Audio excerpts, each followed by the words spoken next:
Hello बच्चों, मेरा नाम है मोहित और आपका स्वागत है हमारे YouTube चैनल हिस्ट्री चैंपियन में। तो वहां पर राजस्थान का इतिहास का जो आपका पेपर होने वाला है उससे संबंधित जितने भी महत्वपूर्ण पर्सन होंगे सारे के सारे मैं आपको रिवाइज करवाने वाला हूँ। उसका जो अगला महत्वपूर्ण पर्सन है, महाराणा प्रताप द्वारा मुगल साम्राज्य के विरुद्ध में किए गए प्रतिरोधों की विवेचना कीजिए। तो महाराणा प्रताप के द्वारा जो मुगल साम्राज्य है उसके लिए जितने भी जो इन्होंने संघर्ष किए उसके बारे में आपको विस्तृत रूप से टिप्पणी बता करनी है। काफी ज्यादा महत्वपूर्ण पर्सन आपके सामने मैं जो पढ़ा रहा हूँ आपके सामने। अगर आप ये पीडीएफ डाउनलोड करना चाहते हो तो आपको क्या करना है, हमारे जो टेलीग्राम चैनल है डिस्क्रिप्शन में लिंक दे रहा हूँ उसको ज्वाइन कर लेना है। जैसे टेलीग्राम चैनल को ज्वाइन करोगे ऊपर की तरफ यूनिवर्सिटी चैंपियन एमडीसी लिखा हुआ है, यहाँ पे आपको क्लिक करना है। जैसे क्लिक करोगे नीचे की तरफ आना है, फाइल वाला सेक्शन है इस पे क्लिक करना है और यहाँ पर कोने पर सर्च वाला ऑप्शन है, यहाँ पे आपके सामने हिस्ट्री सर्च कर लेना है। सिर्फ हिस्ट्री सर्च करोगे तो हिस्ट्री ऑफ राजस्थान की पीडीएफ देखने को मिल जाएगी। इस पे क्लिक करना है और इसको ऐसे करके आपके सामने पढ़ लेना है। समझ में आ गया? तो चलो शुरू करते हैं। चैनल को जरूर से सब्सक्राइब कर देना। सभी बच्चों से रिक्वेस्ट है, नीचे हाइप वाला बटन दिखाई दे रहा है, प्लीज सारे के सारे स्टूडेंट है उसको जरूर से दबा देना। चलो शुरू करते हैं। महाराणा प्रताप का जो मुगल साम्राज्य के विरुद्ध में जो प्रतिरोध है वो भारतीय इतिहास के शौर्य, स्वाभिमान और स्वतंत्र प्रेम को दिखाई देता है। जैसा कि हम जानते हैं राजस्थान को रणकुंभेरों की भूमि कहा जाता है, वीरों की भूमि कहा जाता है। ऐसा क्यों कहा जाता है आपके सामने? क्यों? क्योंकि हमारे जो पूर्वज थे, हमारे जो संघर्षशील योद्धा थे, उन्होंने कभी भी अधीनता स्वीकार नहीं की किसी व्यक्तित्व की। उनमें से कोई ना कोई ऐसा जरूर रहा जिसने आपके सामने जो सर्व अन्याय करने वाली सत्ता है उससे हमेशा संघर्ष किया।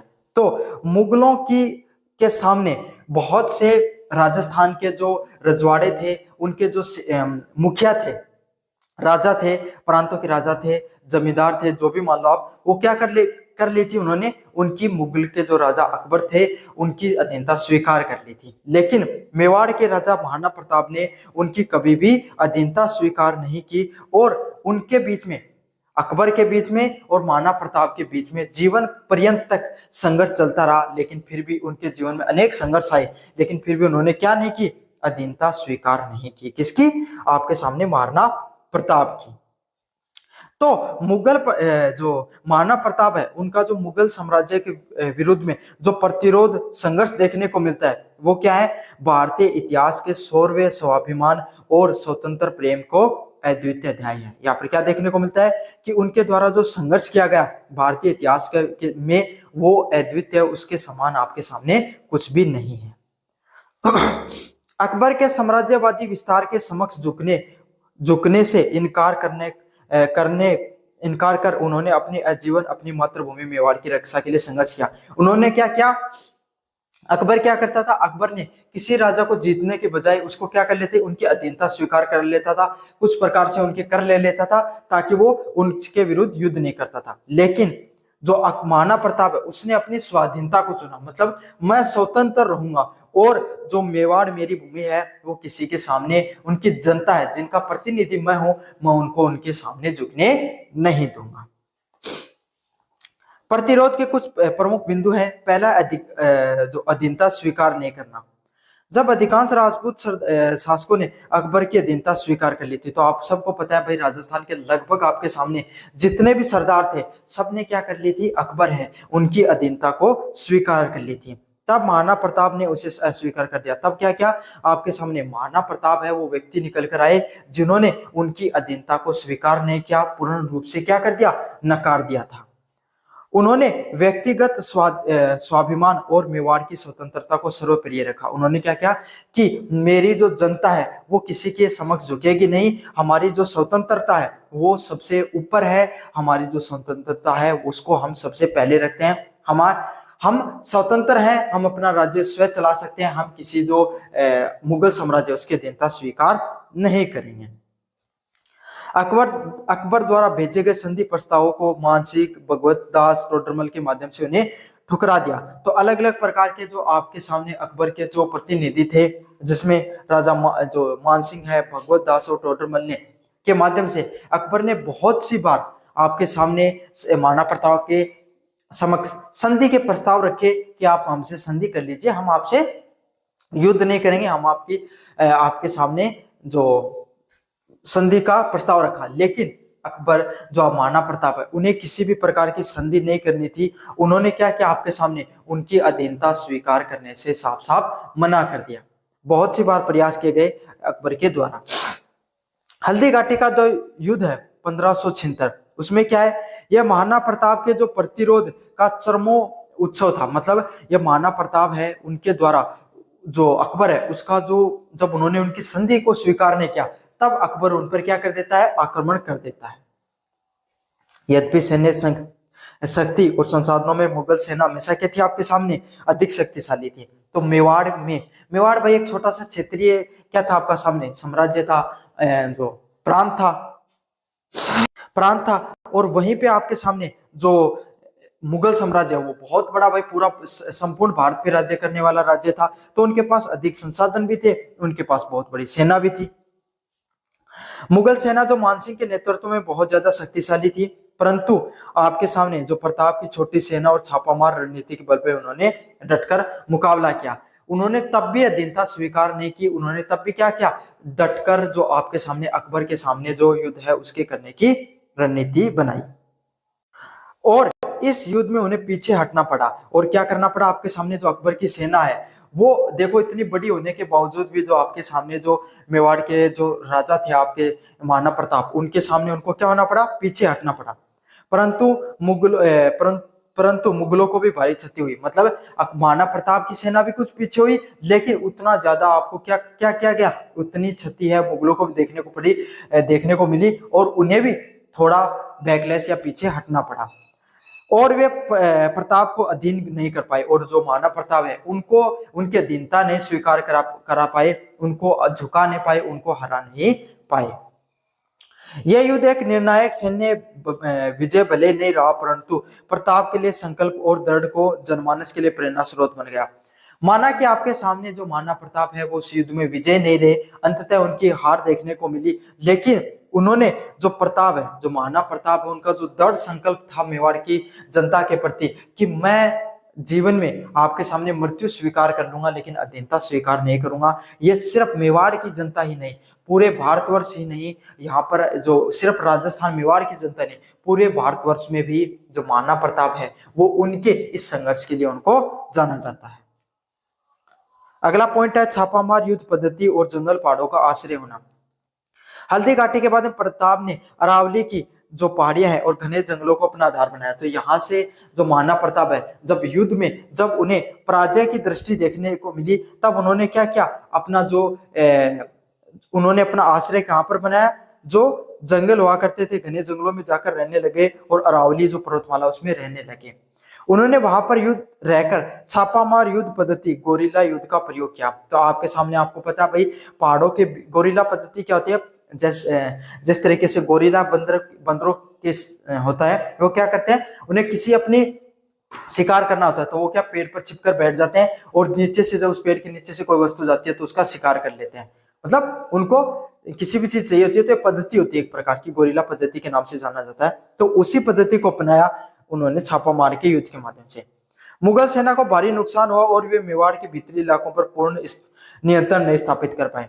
माना कि वो भारी रूप से थोड़ा उनको क्षति पहुंचाया, उनको नुकसान पहुंचाया उनको, लेकिन अंदर जो मेवाड़ के अंदर वो पूर्ण रूप से नियंत्रण हासिल नहीं कर पाए। जीत तो गए मुगल सेना, लेकिन पूर्ण रूप से मेवाड़ पे कभी भी वो अपना आधिपत्य है वो नहीं स्थापित कर पाए। इस दौरान महाराणा प्रताप ने घास की रोटियां खाई, कष्ट झेले, परंतु अपने लक्ष्य से विचलित नहीं हुए। देखो महाराणा प्रताप चाहते तो बहुत आसानी से आपके सामने अकबर की अधीनता स्वीकार करके आराम से अपना जीवन व्यतीत कर सकते थे, उन्हें किसी भी प्रकार की कोई समस्याओं का सामना नहीं करना पड़ता। लेकिन उन्होंने क्या किया, उन्होंने अपने जीवन में संघर्ष को चुना। उन्होंने घास की रोटियां खाई, कष्ट झेले, संघर्ष किए, लेकिन उनका जो लक्ष्य था उससे वो कभी भी विचलित नहीं हुए। भामाशाह का सहयोग। कठिन समय में जब आर्थिक संकट आया तब उनके मंत्री भामाशाह ने उनको सारी संपत्ति दान कर दी। आपको पता है भाई जो जागीरदारी परंपरा देखने को मिलती थी राजस्थान में, जिसमें जो आपके सामने जो राजा हुआ करता था वो अपने छोटे छोटे ठाकुर या जागीरों को क्या देते थे, जमीन देते थे, जिसके बदले वो क्या करते थे, वहां से कर वसूलते थे। तो ऐसा ही जो सामंतवादी पद्धति के जागीरदार थे मंत्री भामाशाह, उन्होंने क्या किया कि जब बहुत विकट समय आया, जब उनको जरूरत थी महाराणा प्रताप को, तब भामाशाह ने अपनी सारी संपत्ति उनको दान कर दी, ताकि महाराणा प्रताप है वो अपनी जो सेना है उसको पुनः आपके सामने गठित कर पाए, पुनः उनको एक जगह एकजुट कर पाए और संघर्ष कर पाए। यह दिखाता है कि प्रतिरोध को आम जनता और उनके सहयोगों का पूर्ण समर्थन मिला। मतलब आपके सामने जो महाराणा प्रताप है उसकी विचारधारा से, उनके जो संघर्षशील पद्धति है, जो विचारधारा है, उससे पूरी की पूरी मेवाड़ की जनता है वो उनके साथ एकजुट खड़ी थी उनके साथ। फिर अगला युद्ध होता है दिवेर का युद्ध है, 1882 में देखने को मिलता है। यह महाराणा प्रताप के प्रतिरोध के लिए एक महत्वपूर्ण मोड़ था। मतलब जो दिवेर का जो युद्ध है आपके सामने 1882 का, यह महाराणा प्रताप का जो संघर्ष का, प्रतिरोध का सबसे महत्वपूर्ण मोड़ था। इस युद्ध में महाराणा प्रताप ने मुगल सेना को निर्णायक रूप से पराजित किया, और इसमें यहाँ पर क्या है, उन्होंने मुगल सेना को हराने का कार्य किया। उनकी संघर्ष है उसकी विजय देखने को मिलती है।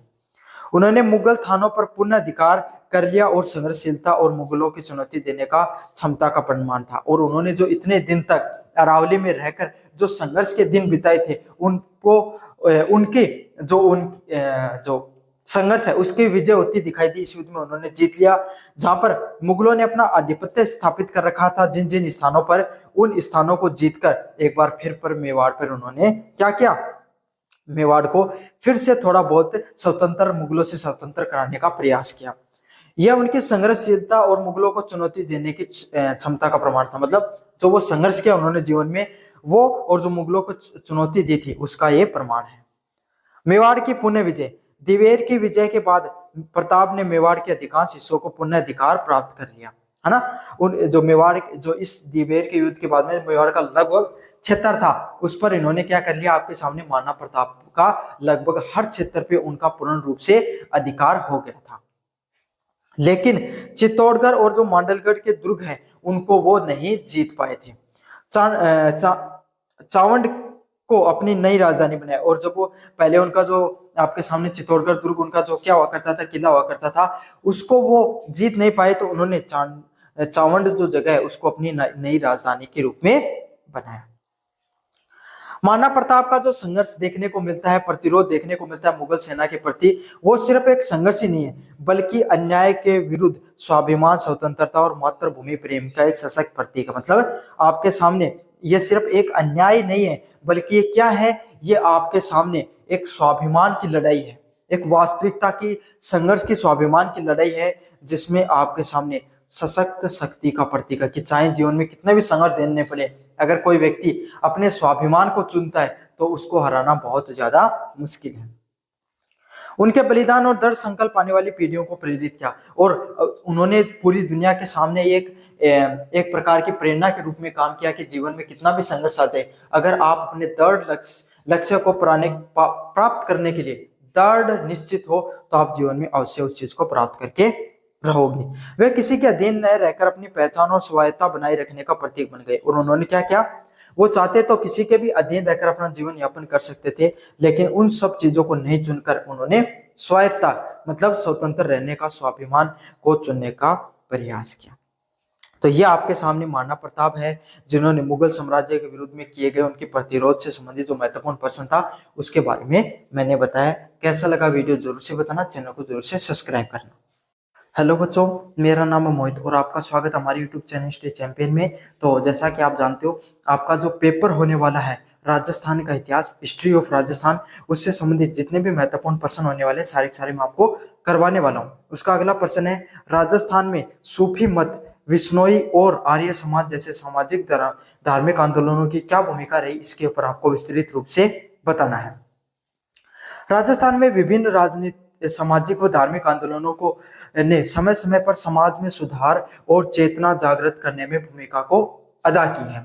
तो आपके सामने राजस्थान में जो अलग अलग प्रकार के जो सामाजिक व धार्मिक आंदोलन हुए, उन्होंने क्या किया, समाज सुधार का कार्य किया और समाज में चेतना लाने का कार्य किया। मतलब लोगों को प्रेरित करने का कार्य किया, लोगों को आपके सामने चेतना देने का कार्य किया कि आप सब लोग जीवन में क्या कर सकते हो, जीवन में आगे बढ़ सकते हो। आप सब लोगों के जो समाज में कुरीतियां देखने को मिलती है, समाज में जो कमियां देखने को मिलती है, इन समाज में कुरीतियां, कमियों को समाज से दूर हटाकर समाज में नई चेतना, नई विचारधारा, समाज में जो धर्म में आडंबर, झूठ, पाखंड देखने को मिलता था, जातिवाद, महिलाओं के खिलाफ आपके सामने क्या हुआ करता था, अत्याचार हुआ करते थे, शोषण उत्पीड़न के खिलाफ इन्होंने क्या किया, समाज में सुधार लाने का कार्य किया।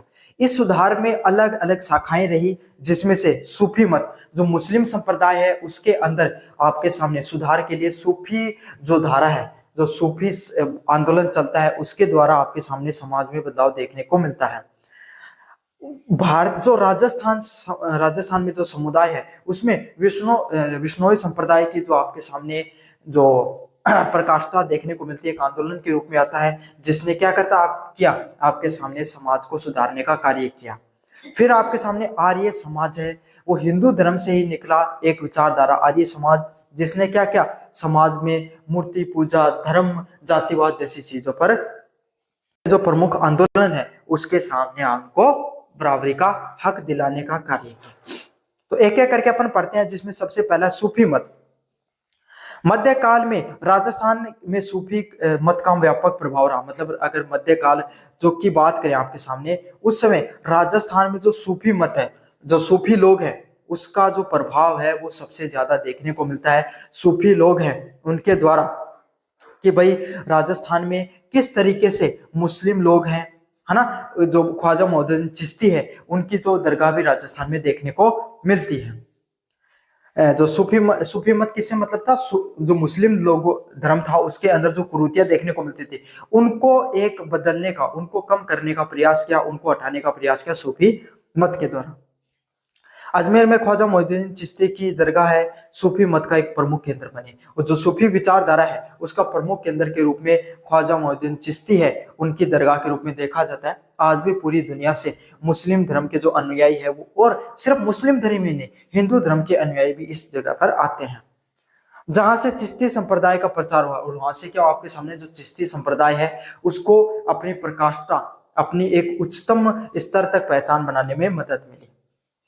विशेषताओं की बात करें, मानवीय एकता, सूफियों ने ईश्वर की एकता और मानव के बीच में प्रेम, सहिष्णुता और भाईचारे का संदेश दिया।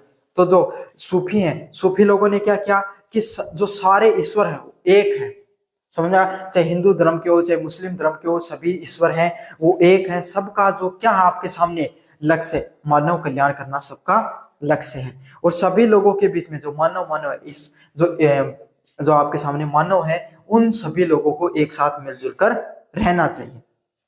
साथ के साथ सहिष्णुता और भाईचारे का भी संदेश देने का कार्य किया गया कि सभी लोगों को क्या रहना चाहिए, एक साथ एकजुट रहना चाहिए और सहिष्णुता के साथ अपने जीवन को यापन करना चाहिए।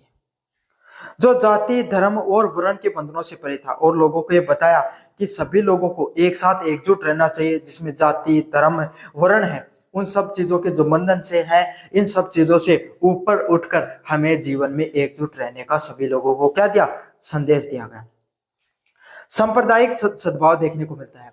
उन्होंने हिंदू मुस्लिम एकता को बढ़ावा दिया और दोनों संप्रदायों के बीच में सांस्कृतिक समन्वय स्थापित करने का प्रयास किया। मतलब जो हिंदू व मुस्लिम लोग हैं, सभी लोगों को एकजुट रहने का उन्होंने संदेश दिया कि सभी लोगों को जीवन में एकजुट रहना चाहिए। साथ के साथ सभी संप्रदायों के बीच में जो सांस्कृतिक समन्वय है, सभी लोगों को जो सांस्कृतिक रूप से एक रहने के लिए सभी लोगों को क्या किया, प्रेरित किया। और उनकी दरगाह सभी लोगों के लिए आस्था केंद्र है। तो मैंने बताया ना, ख्वाजा मोइनुद्दीन चिश्ती की जो दरगाह है उस पर सिर्फ हिंदू लोग ही नहीं, मुस्लिम लोग ही नहीं, आपके सामने और धर्मों के लोग, सभी धर्म के लोग हैं वो जाते हैं, अपना मत्था टेकते हैं और अपनी अरदास करते हैं। तो उन्होंने क्यों ऐसा हो पाया, इसलिए हो पाया क्योंकि जो चिश्ती संप्रदाय है या फिर जो सूफी आंदोलन है, उसमें क्या हुआ, आपके सामने सिर्फ मुस्लिम लोगों के ही सामने जो धार्मिक विचारों को प्रभावित करने का कार्य नहीं किया, बल्कि हिंदू धर्म पर भी उसका खासा प्रभाव पड़ता है। क्यों, उसमें किसकी बात की गई, हिंदू मुस्लिम लोगों की एकता की बात की गई। जब सूफी आंदोलन की शुरुआत होती है उस समय मुस्लिम जो लोग हैं, मुस्लिम जो साम्राज्य है उसको वो देखने को मिलता था भारत में, और वो उन्होंने क्या किया था, भारतीय जो बहुसंख्यक की जो जनसंख्या थी हिंदुओं को प्रताड़ित करने का कार्य किया था। तब सूफी आंदोलन की शुरुआत होती है और सभी लोगों को क्या किया जाता है, एक रहने का संदेश दिया जाता है, जिससे काफी राजा प्रभावित भी होते हैं और उससे सिर्फ मुस्लिम लोगों पर नहीं, हिंदू लोगों की विचारधारा पर भी काफी प्रभाव देखने को मिलता है। सामाजिक समरसता, सूफी संतों ने अपनी सरल भाषा, संगति, कव्वाली और भक्तिपूर्ण जीवन शैली के माध्यम से आम जनता को आकर्षित किया। तो उन्होंने क्या किया, जो सूफी संत हैं उन्होंने अपनी जो सरल भाषा का उपयोग करके संत और कव्वाली के माध्यम से क्या किया, भक्तिपूर्ण जीवन के माध्यम से आम जनता को आकर्षित करने का प्रयास किया। तो इनका जोर किस पे था, इनका जोर भी जो मुस्लिम सूफी आंदोलन के जो लोग जितने भी संत हुए उनका जोर किस पे था, जिस तरीके से आपके सामने हिंदू धर्म में भक्ति आंदोलन के जितने संत थे उन्होंने क्या कहा कि आप भक्ति करो, ईश्वर के प्रेम में, उनका रूप चिंतन में, उनके नाम स्मरण पर ज्यादा जोर दो। तो यही चीज इन्होंने की। आपके सामने जो सूफी संत हुआ करते थे इन्होंने मुस्लिम धर्म में जो कव्वाली सुनते हैं ना आप, जितनी भी, नुसरत अली खान को आपने सुना होगा, वो कव्वाली हो गई, भक्तिपूर्ण जीवन जीना हो गया, है ना, भगवान का आराध्य जो उनके ईश्वर हैं उसका रूप चिंतन करना हो गया, उस पर ज्यादा ध्यान दिया। तो इससे क्या हो गया, आपके सामने उनसे ज्यादा से ज्यादा जनता जुड़ती चली गई। क्यों, एकदम सरल स्पष्ट भाषा में चीजों को समझाया जाता था, इसलिए ज्यादा से ज्यादा जनता वो उनसे आकर्षित होती थी। उन्होंने गरीबों, दलितों और शोषित के प्रति क्या रखी, सहानुभूति व्यक्त की। तो उन्होंने क्या किया, आपके सामने जो गरीब जनता थी, दलित और जो शोषित वर्ग है उनके प्रति उन्होंने अपनी जो सहानुभूति है उसको दिखाया। प्रभाव की बात करें, सूफी मत ने राजस्थान के सामाजिक धार्मिक ताने बाने को समृद्ध करने का प्रयास किया। मतलब सूफी जो मत है उसने क्या किया, राजस्थान और जो सामाजिक और धार्मिक जो ताना बाना देखने को मिलता है उसको मजबूत व समृद्ध करने का प्रयास किया और भक्ति आंदोलन के साथ मिलकर समाज में आध्यात्मिक जागृति फैलाई। क्या क्या, इन्होंने जो समाज का जितना भी जो ताना बाना था, समाज में जो जितनी भी समृद्धि है उसको फैलाने का कार्य किया। अगला संप्रदाय है विश्नोई संप्रदाय। 15वीं शताब्दी में गुरु जम्बेश्वर जम्बोजी के द्वारा विश्नोई संप्रदाय की शुरुआत देखने को मिलती है। तो विश्नोई संप्रदाय की शुरुआत कब देखने को मिलती है, 15वीं शताब्दी के आसपास आपके सामने जो गुरु जम्बोजी है उनके द्वारा विश्नोई संप्रदाय है उसकी शुरुआत देखने को मिलती है। सबसे महत्वपूर्ण पर्यावरण संरक्षक और सामाजिक सुधार आंदोलनों में से एक था। तो ये आंदोलन आपके सामने राजस्थान में किस चीज के लिए प्रचलित है, आपको पता है विश्नोई संप्रदाय है वो आपके सामने पर्यावरण संरक्षण के लिए विशेषकर से किसके लिए प्रसिद्ध है, पर्यावरण संरक्षण के लिए विशेषकर प्रसिद्ध है। क्यों राजस्थान में विश्नोई संप्रदाय की शुरुआत हुई, क्यों, राजस्थान एक ऐसा प्रदेश है जहां पर पेड़ पौधे बहुत कम, मरुस्थलीय प्रदेश देखने को मिलता है। इसकी शुरुआत जोधपुर, आपके सामने जोधपुर गंगानगर में जो हनुमानगढ़ जैसे क्षेत्र में ज्यादातर देखने को मिलती है, नागौर, जहां पर विशेष करके आपके सामने पर्यावरण संरक्षण की खास जरूरत थी। तो उसी समय आपने विश्नोई संप्रदाय की शुरुआत होती है जो पर्यावरण संरक्षण की बात करता है इस मरुस्थलीय क्षेत्र में। विशेषताओं की बात करें पर्यावरण संरक्षण, जो विश्नोई संप्रदाय के 29 नियम बनाए गए 20+9, जिसमें पर्यावरण संरक्षण पे अधिक जोर था। तो इनके द्वारा जितने भी नियम बनाए गए उसमें सबसे ज्यादा जोर किस चीज पे दिया गया, पर्यावरण का जो संरक्षण है इस पे सबसे ज्यादा जोर दिया गया, जिसमें वृक्षों को नहीं काटना, मतलब हमें वृक्षों को नहीं काटना चाहिए, खास करके तो खेजड़ी को विश्नोई संप्रदाय में एक किस रूप में पूजा जाता है, एक आपके सामने ये सिर्फ वृक्ष नहीं है बल्कि उनका पूजा स्थल है। जैसे तुलसी को पूजा जाता है वैसे ही खेजड़ी को विश्नोई संप्रदाय में पूजा जाता है। वन्य जीव जैसे चिंकारा और हिरण की रक्षा करना, और उनका लक्ष्य क्या था कि जो चिंकारा और जो हिरण है उसकी रक्षा करना भी उनका प्रमुख लक्ष्य था। जल को संयमित उपयोग करना और प्रदूषण से बचना, और उनका क्या लक्ष्य था कि जो जल है, जो पानी है, उसको संयमित रूप से, व्यवस्थित रूप से उपयोग करना और प्रदूषण से बचना। क्यों, क्योंकि राजस्थान के जैसलमेर, बाड़मेर और जो मरुस्थलीय क्षेत्र है वहां पर पानी है, पर्यावरण और जल की खास करके संकट है, तो उसको बचाने के लिए इन्होंने अथक प्रयास किए और इनके जो संप्रदाय के मानने वाले लोग हैं उनको साफ संदेश दिया गया कि आपको जल को ज्यादा बर्बाद नहीं करना है। सामाजिक सुधार, जम्बोजी ने मांसाहार, धूम्रपान व नशाखोरी जैसी सामाजिक बुराइयों का खंडन किया। उन्होंने क्या किया, समाज में जो बुराइयां होती हैं, है ना, वो सिर्फ पारंपरिक बुराइयां नहीं होती बल्कि अपनी आचार विचार व्यवहार संबंधित बुराइयां भी देखने को मिलती हैं। उसमें से मांस खाना, जो लोग मांस का सेवन करते हैं, धूम्रपान करते हैं, नशाखोरी जैसी जो सामाजिक बुराइयां हैं, इनका भी इन्होंने खंडन किया। उन सब चीजों पर भी उन्होंने क्या किया, उन पर विरोध किया।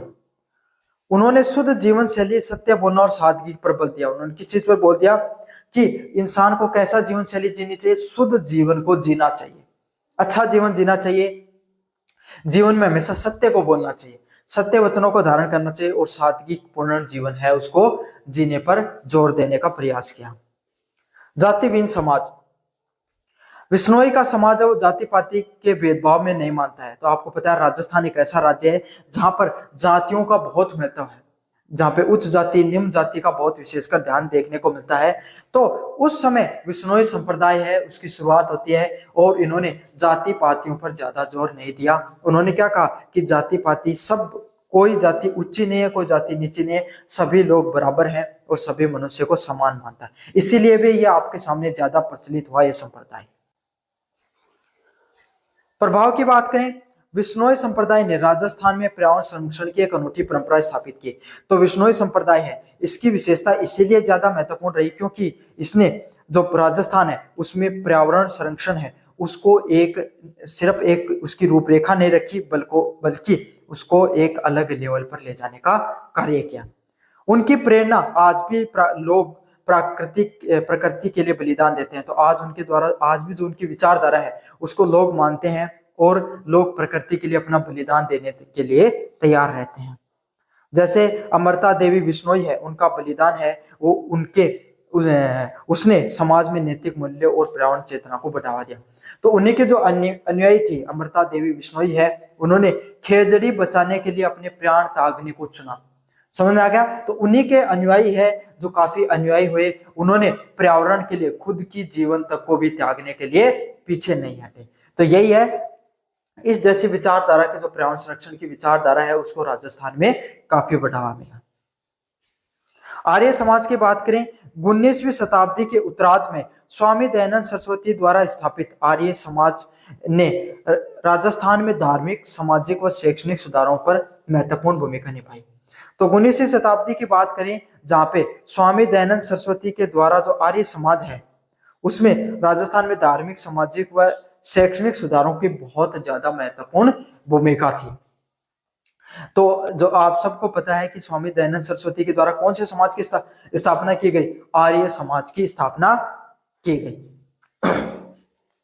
स्वामी दयानंद ने अपने अधिकांश जीवन किसके लिए गुजारा? राजस्थान में गुजारा और जहां उनकी मृत्यु हुई। मतलब स्वामी दयानंद ने क्या क्या आपके सामने अपना जो जीवन है उसको लगभग अपने जो जीवन है उसको राजस्थान में गुजारा और उनकी मृत्यु भी कहाँ देखने को मिली? राजस्थान में ही जीने को मृत्यु को प्राप्त हुई। यहीं पर वो उन्होंने बहुत से संत सम्मेलनों में हिस्सा लिया, वाद विवाद में हिस्सा लिया, काफी सारा जीवन उन्होंने यहीं पर बिताया। विशेषताओं की बात करें आर्य समाज की, वैदिक धर्म की पुनः स्थापना। आर्य समाज ने वेदों की ओर लौटो, मतलब आर्य समाज वो किसको मानता है? वेदों को खास करके मानता है। तो उनके द्वारा जो नारा दिया गया वेदों की ओर लौटो और वैदिक धर्म के जो मूल सिद्धांत है उनको पुनः स्थापित करने का कार्य किया।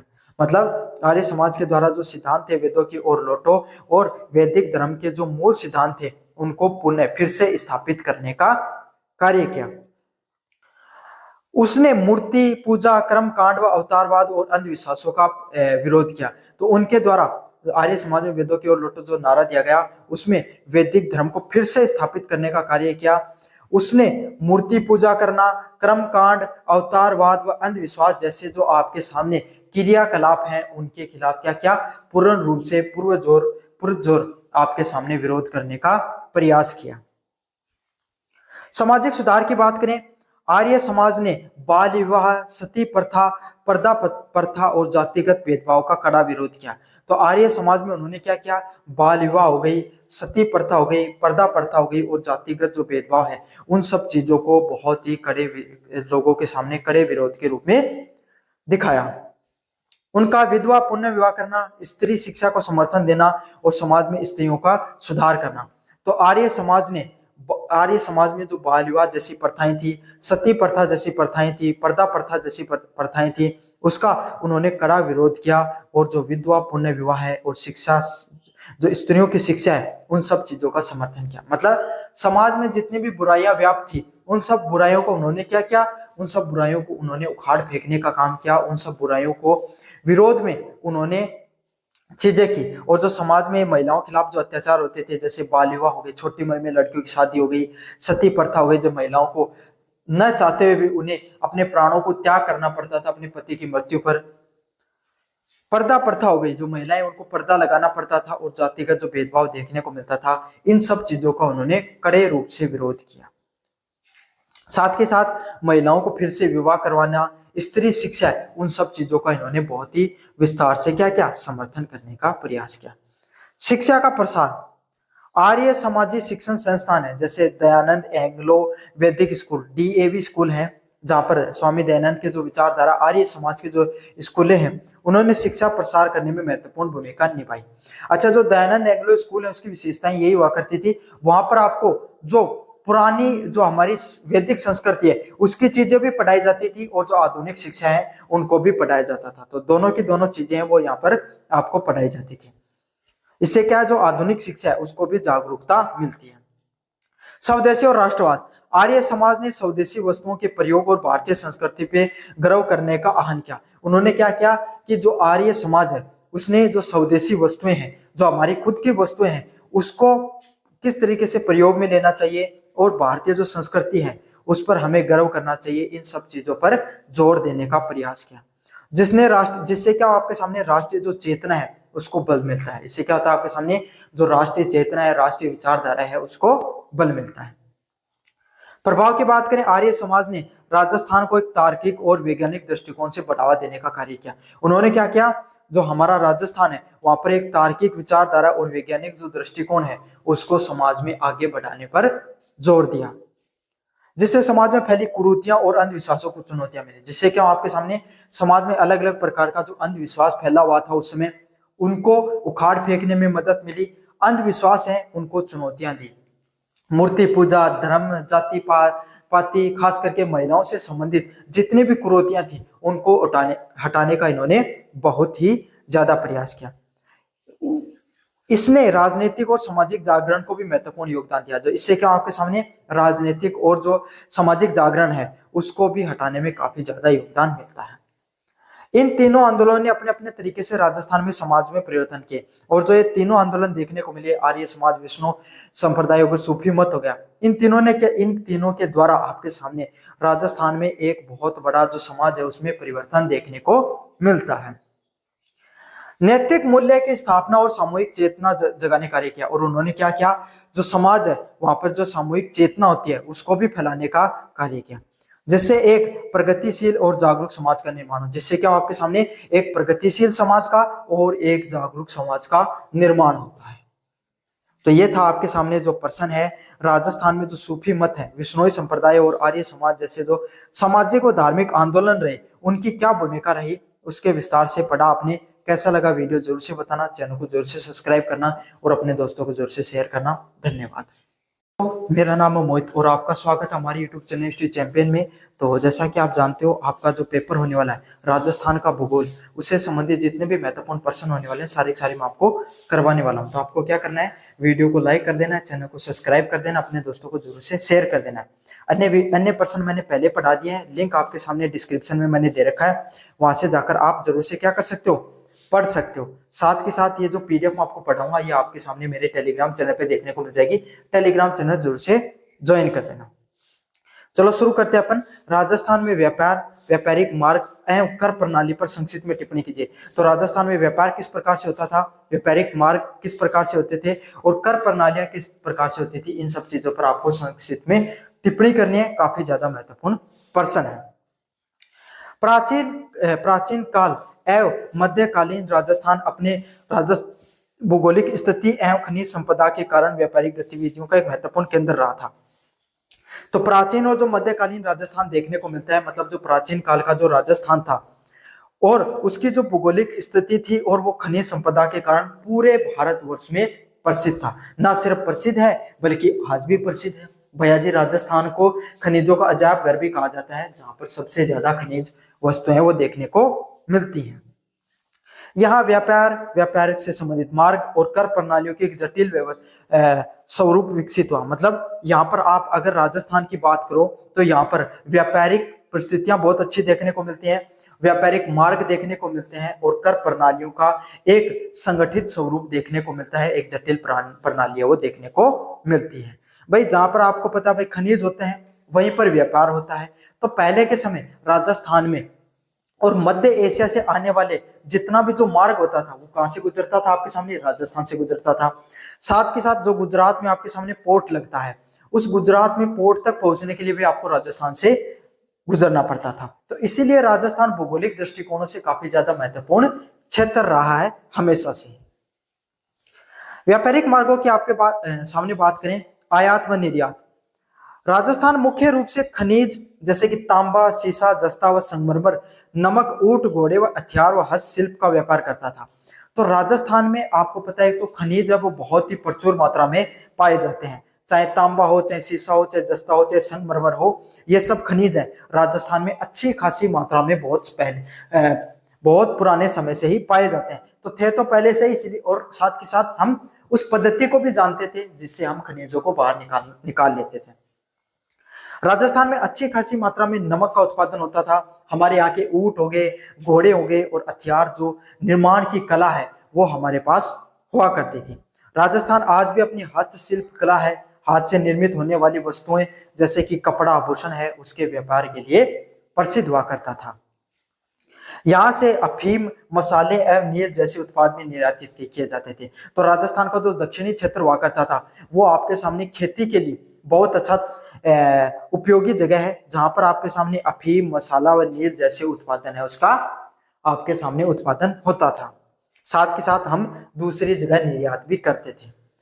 आयात में मुख्य रूप से आपके सामने विलासिता वस्तुएं, विदेशी कपड़े, मसाले व कीमती पत्थर शामिल है। और हम अपने भारत में अपने जो राजस्थान है वहां क्या चीजें मंगाते थे, भोग विलासिता की चीजें होती थी, जो आपके सामने उपभोग की चीजें होती थी उनको ज्यादातर मंगाते थे, जिसमें से आपके सामने विदेशी कपड़े हो गए, मसाले हो गए और कीमती पत्थर हो गए, वो विशेषकर मंगाए जाते थे। व्यापारिक मार्ग की बात करें, आपके सामने मारवाड़ी, जैन, ओसवाल व अग्रवाल जैसे व्यापारिक समुदाय राजस्थान में जाने जाते हैं। आपको पता होगा राजस्थान का जो समुदाय मारवाड़ी समुदाय, उसको आज भी किसके लिए जाना जाता है, व्यापार के लिए जाना जाता है। तो कोई तो आपके सामने विशेषता रही होगी, तभी राजस्थान के व्यापारियों को एक अलग पहचान मिली। क्यों? राजस्थान में व्यापार बहुत ही समृद्ध तरीके से होता था। सिर्फ मारवाड़ी नहीं, उसके अलावा जैन, ओसवाल व अग्रवाल जैसा जो समुदाय है, ओसवाल जैसा जो समुदाय है जिसको राजस्थान की व्यापार की क्या माना जाता था, रीढ़ की हड्डी माना जाता था, व्यापार को मुख्य रूप से व्यापार देखने को मिलता था, जिन्होंने देश विदेश में अपनी व्यापारिक दक्षता स्थापित की। और जहां पर उन्होंने क्या की, देश विदेश में जाकर व्यापारिक रूप से काफी पैसे कमाने का कार्य किया। वस्तुओं की बात करें, मुख्य व्यापारिक वस्तुओं में अनाज, नमक, मसाले, कपास, ऊनी वस्त्र और पशुधन, चमड़ा उत्पाद एवं धातु निर्मित वस्तुएं शामिल थी। तो उनके द्वारा जो मुख्य व्यापारिक वस्तुएं करती थी, जैसे अनाज, नमक, मसाले, कपास और ऊनी वस्त्र है, उन सभी चीजों को आपके सामने हमारे यहाँ पर क्या किया जाता था, उन सबको व्यापारिक वस्तुओं को आयात व निर्यात किया जा सकता था, जिसमें चमड़ा उद्योग उत्पादन है वो मुख्य रूप से शामिल है। व्यापारिक मार्गों की बात करें, भौगोलिक स्थिति। राजस्थान में उत्तर भारत और गुजरात के बंदरगाहों के बीच में स्थिति होने की वजह से, तो मैंने आपको बताया ना, राजस्थान उत्तर भारत और जो गुजरात का जो बंदरगाह होता था उसके बीच की जगह होती थी, जहां राजस्थान बीच में पड़ता है, तो वहीं से क्या व्यापारिक मार्ग गुजरता है। तो राजस्थान एक महत्वपूर्ण व्यापारिक गलियारा भी था। तो उत्तर भारत के खास करके जो आपके सामने दिल्ली सल्तनत के जितने भी राजा हैं उनको बाहर अपना ट्रेड करना पड़ता था, बाहर से वस्तु मंगानी पड़ती थी, तो गुजरात पोर्ट पे आती थी और गुजरात पोर्ट से आपके सामने कहां पर आती थी, आपके सामने दिल्ली सियासन तक आती थी। तो उसके बीच में राजस्थान से गुजरना पड़ता था और उस मार्ग में उनको क्या लेते थे, वो टैक्स लिया जाता था। पश्चिमी भारत में मध्य एशिया और पूर्वी भारत तक जाने के अनेक व्यापारिक मार्ग राजस्थान से गुजरते थे। तो अगर मध्य एशिया में जाना होता था, इराक जाना होता था, सऊदी हो गया आपके सामने, यूएई हो गया, उस क्षेत्र में अगर आपको जाना होता था तो आपको बहुत से मार्ग कहां से होकर गुजरते थे, राजस्थान के मार्ग से होकर ही गुजरते थे। प्रमुख मार्गों की बात करूं, दिल्ली गुजरात मार्ग, यह दिल्ली से मारवाड़ तक, जोधपुर, मेड़ता होते हुए गुजरात के बंदरगाह तक जाता था। तो पहला मार्ग निकलता था आपके सामने गुजरात से, दिल्ली से लेकर गुजरात तक मार्ग, ये कहाँ से गुजरता था? दिल्ली से मारवाड़, खास करके जोधपुर, मेड़ता होते हुए, नागौर वाले हिस्से से होते हुए आपके सामने एक खंबात और सूरत तक जाता था। तो ये वो मार्ग था जिसके माध्यम से दिल्ली सल्तनत के जितने भी साम्राज्य राज्य हुआ करते थे वो क्या करते थे? अपने व्यापार को आगे बढ़ाते थे, व्यापार को सुदृढ़ करना करते थे।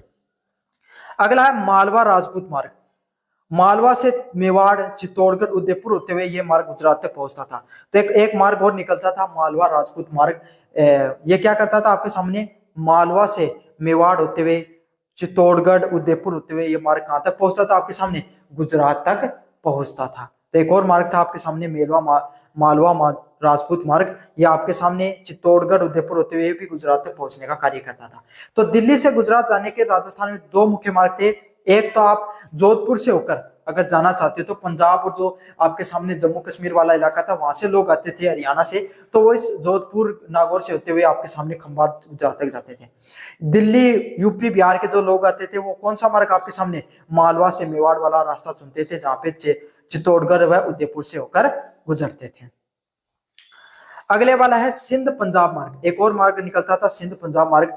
सिंध और पंजाब से राजस्थान के पश्चिमी भूभाग से होकर व्यापारिक क्षेत्र जाता था।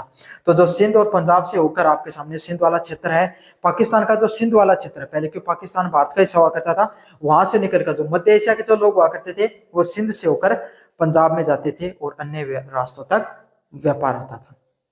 सुरक्षा और चौकियां, इन सब व्यापारिक मार्गों पर नाकों पर दुर्ग होते थे जहां पर कर वसूला जाता था। तो भाई आपको पता है कोई भी व्यापारी जा रहा है तो उसको डाकू से लूटने का खतरा रहता था, तो वो क्या चाहते थे? अपनी सुरक्षा। और सुरक्षा जैसे जाते थे, सुरक्षा के लिए जो अलग अलग जितने व्यापारिक मार्ग होते थे यहाँ पर अपने राजा अपने सुरक्षा कर्मी लगा के रखते थे और उसके बदले क्या लिया जाता था? टैक्स है वो लिया जाता था, जिसके बदले आपके टैक्स के बदले व्यापारियों को सुरक्षा प्रदान की जाती थी। हालांकि डाकुओं और स्थानीय कबीलों से सुरक्षा एक चुनौती बनी रहती थी, लेकिन फिर भी इन क्षेत्रों में डाकुओं की जो प्रभुता देखने को मिलती थी, लेकिन फिर भी आपके सामने कर के बदले क्या किया जाता था? व्यापारिक सुरक्षा दी जाती थी। कर प्रणाली की बात करें, सबसे पहले है भू राजस्व। यह राज्य की आय का सबसे बड़ा प्रमुख हुआ करता था। तो राजस्थान में किस प्रकार की कर प्रणाली चलती थी उसको समझेंगे। पहला है लैंड रेवेन्यू, जो खेती की जाती है, खेती घर भूमि पर जो टैक्स लिया जाता था उसको भू राजस्व के नाम से जाना जाता है।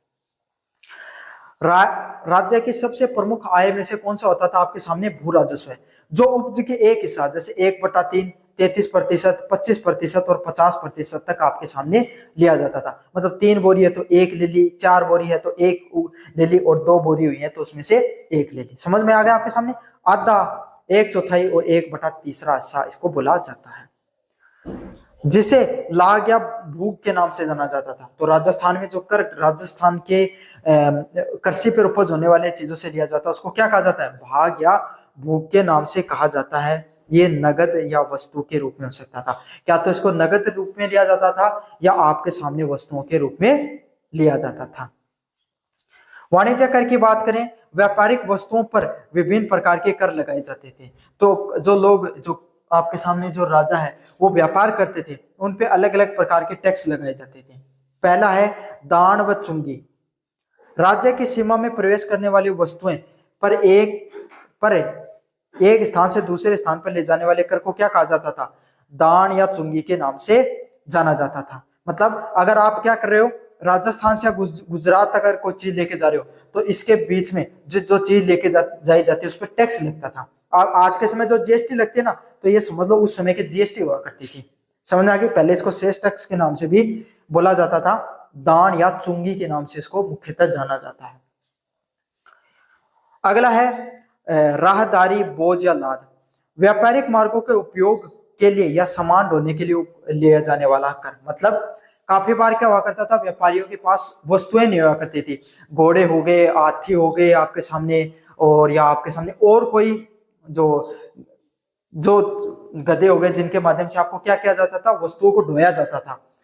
उस सामान को ढोने के लिए जो कर लिया जाता था उसको किस नाम से बोला जाता था? रहदारी या बोझ लाद के नाम से जाना जाता है। जिसमें जो राज्य है, जो साम्राज्य है, वो क्या करता था? आपके सामने घोड़े या फिर जो वस्तुओं को लादने के लिए संसाधन उपलब्ध कराता था और उसके बदले कर लेते थे। अगला है मापा या तोला। वस्तुओं को माप तोल पर लगने वाला कर। तो किसी भी चीज को, वस्तुओं को नापने या तोलने के लिए राज्य संसाधन देता था, उसके बदले उसके कुछ चीजें या टैक्स लिया जाता था, उसको मापा या तोला के नाम से जाना जाता है। कुछ अन्य भी टैक्स हुआ करते थे।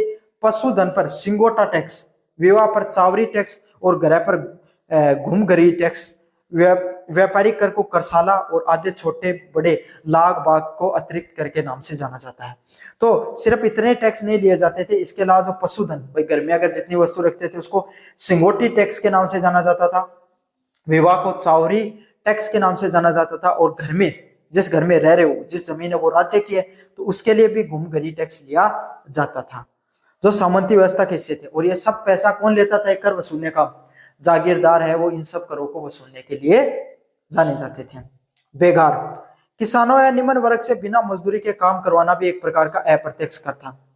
भाई समाज में काफी लोग ऐसे थे जिनके पास क्या नहीं था, पैसे नहीं थे इतने ज्यादा कि वो कर दे सके, तो वो लोगों के लिए क्या व्यवस्था थी? वो लोग हैं आपके सामने क्या कर सकते थे? मजदूरी करने के लिए मजदूरी करवाई जाती थी, जिनके एवज में उन्हें पैसा नहीं दिया जाता था। बेगार, उसको भी क्या बोला जाता था? एक प्रकार के टैक्स के कर के रूप में ही जाना जाता था। जहाँ पे क्या करता था आपके सामने?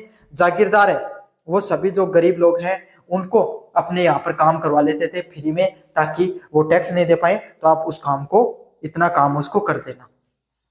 राजस्थान में व्यापारिक ढांचा सुव्यवस्थित था। तो राजस्थान की बात करें, राजस्थान अपनी व्यापार प्रणालियों के लिए काफी ज्यादा प्रसिद्ध था।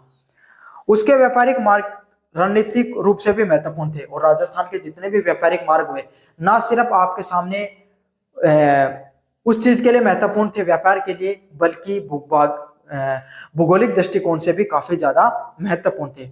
हालांकि जटिल और बहुस्तरीय कर प्रणाली ने अक्सर जनता या व्यापारियों को का भारी बोझ डालती थी, लेकिन राजस्थान में एक समस्या यह भी थी कि कर बहुत ज्यादा था, जिससे व्यापारियों पर बहुत ज्यादा बोझ पड़ता था, जो आगे चलकर किसान आंदोलन का मुख्य कारण बना। और यही कारण है कि राजस्थान में जो अनेक प्रकार के आंदोलन, जिसमें खास करके किसान आंदोलन है, वो इसीलिए हुआ क्योंकि 50% तक कर लिया जाता था, और उसके ऊपर भी अलग अलग प्रकार के टैक्स लिए जाते थे। राजस्थान में जब जागीरदार या सामंतवादी प्रथा है वो बहुत ही ज्यादा फैल चुकी थी। तो बच्चों, ये था आपके सामने पूरा का पूरा राजस्थान के व्यापारिक मार्ग को से संबंधित जो प्रश्न है वो मैंने पूरा करा दिया है। चैनल को जरूर से सब्सक्राइब कर देना, वीडियो को जरूर से लाइक कर देना, अपने दोस्तों को जरूर से शेयर कर देना। धन्यवाद।